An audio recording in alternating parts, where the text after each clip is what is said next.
And meanwhile, your father finally is removed to what would essentially be his deathbed, to University College Hospital, where he spent 4 months between September 1949 and January 1950. 1984 had been published in June 1949. Enormous success both here and in America. It catapulted him into international literary celebrity and stardom. But as he remarked to a friend of his who came to visit him at University College Hospital, he said, "It's all fairy gold."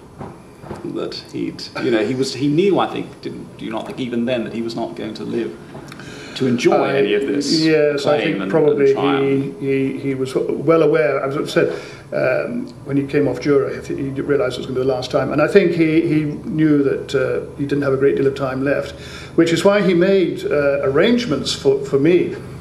In that, because remember in October 1949, he remarried. But that was the question I was just going to ask. Oh, right.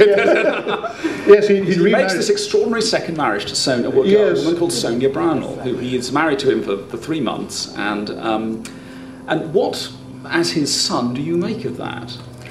Well, this is something that's fascinated his biographers for half a century. Why did he marry Sonia?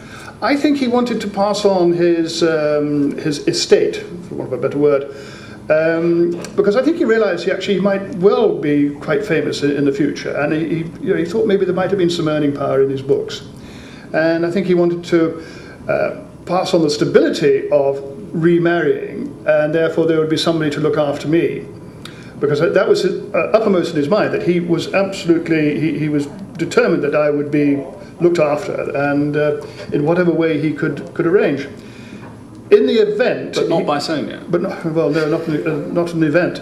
The arrangement was that should he, or had he survived being in University College Hospital in London and had been given a sort of a tentative all clear for a little while, I would have lived with him and his new wife Sonia, and I think he was going to put me down for Westminster.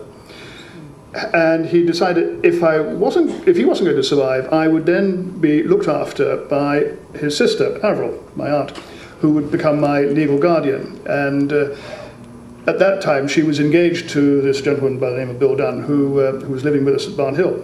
And they would get married, and which indeed they did. They got married in 1951 and took a farm on the mainland, and that's they brought me up until their death. Well, I left home in about 1960.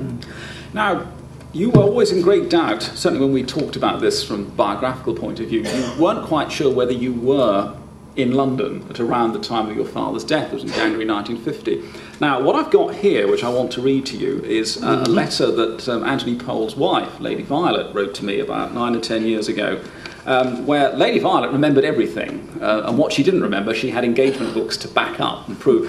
And so she writes, I see from my engagement diary for 1950 that on January the 2nd, Richard Orwell came to luncheon with us at 1 Chestergate Regent's Park in order to be taken to the zoo. As we walked up to the park, I asked Richard if there was anything he particularly wanted to see.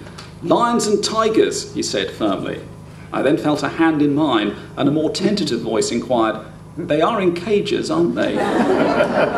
Later that evening, George rang up to say that Richard had enjoyed the expedition and he wished that he'd been there himself, as he was particularly fond of the manatees. So, you obviously were there, and you were going to see him. Absolutely. Does this prompt any memory at you? Yes, I mean, I do remember seeing him in University College Hospital and staying in London, but I had some sort of, this is sort of confirmed at the actual time. Because I also remember going to places like taking to Hamleys and looking at the toys in the shop window. It was absolutely wonderful. So obviously I was well looked after, taken round, went to the, circus, or obviously went to the zoo at Regent's Park. And there was this plan, wasn't there, which there are several references to this in January 1950, and the letters and the things that Orwell is saying to his friends. I mean, the record of his last few weeks is extraordinarily grim, and people would go and see him and he would say, I am below the weight at which you can live, he would say, and he would sort of lie there like a skeleton in the bed. And yet there was this plan, and in fact he died on the 21st of January 1950 with his fishing rods in a case at the end of the room. Yes. There was this plan to go to Switzerland. He was going to be taken to Switzerland by Sonia, and I think, wasn't Lucian Freud going to come along to help as baggage carrier? I do believe that was... Do you think this was a chimera, or do you think that he did actually think that he might survive? Yeah, well, I think probably hope against hope. I don't know.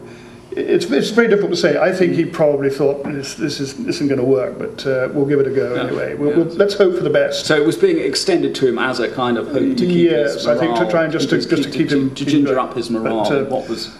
I don't think that actually, but of course, obviously we know now, that medical science could have done anything for him. Not at that time. He was too far gone. His arteries were completely corroded. And indeed that's what happened. One of them split in the early hours of the morning, and he drowned in his own blood.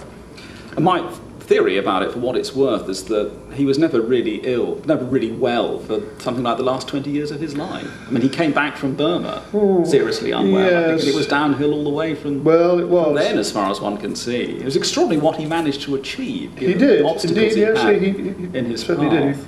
I mean, he was writing a book a year, plus all the other things that he was writing at the same time. Those 20 volumes that stack out on the shelf.